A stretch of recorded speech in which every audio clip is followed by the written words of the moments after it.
আসসালামু আলাইকুম প্রিয় দর্শক, স্বাগতম সবাইকে। আশা করছি সবাই ভালো আছেন। অসম্ভব এই মজাদার চিকেন, এটা রান্না করলে একবার খেলে পুরাই ফ্যান হয়ে যাবেন। এটা খেতে অসম্ভব মজা।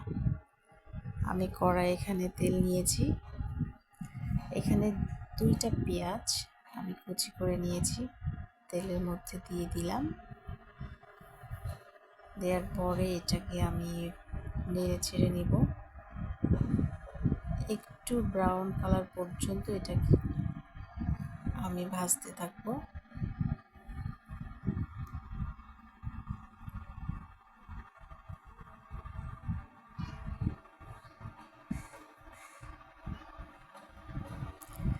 ব্রাউন কালার হয়ে গেছে, এর মধ্যে আমি চিকেনগুলো দিয়ে দিচ্ছি। চিকেনগুলো দেওয়ার পরে এটাকে আমি একটু ভেজে নেব, হালকা একটু কালার আসবে ভেজে নেওয়ার পরে।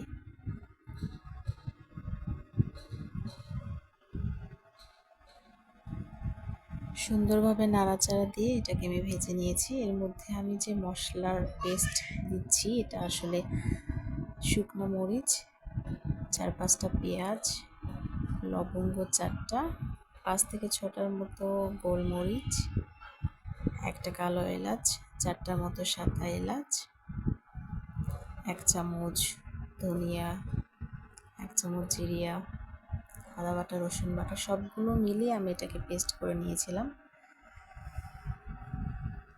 দিয়ে দিচ্ছি 1.5 চামচের মতো লবণ, 1 চামচের মতো হলুদ, আর দিলাম 1/2 চামচের মতো ধনিয়া আর তেজপাতা। এগুলো দিয়ে আমি নেড়েচেড়ে ভালোভাবে কষিয়ে নিচ্ছি। কষানো আমার প্রায় শেষ। এখন আমি দিয়ে দিচ্ছি পানি, এটাকে সিদ্ধ হওয়ার জন্য।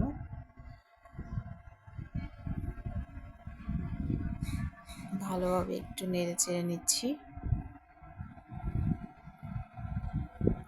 এটাকে আমি এবার ঢাকা দিয়ে দেব রান্না হওয়ার জন্য।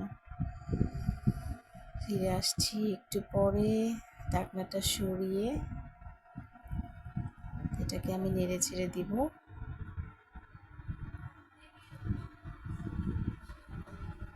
আর দিয়ে দিব এবার আমি কিছু গোটা কাঁচামরিচ দিয়ে একটু নেড়ে এটাকে আমি আবার একটু ঢেকে দিব। ঝোলটা আসলে একটু কমে আসা অবধি রান্নাটা করে নিব।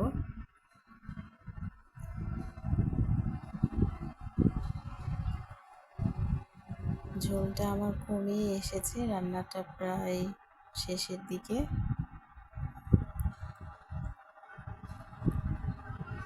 রান্না করার সময় একটা অসাধারণ ঘ্রাণ বেরিয়েছে।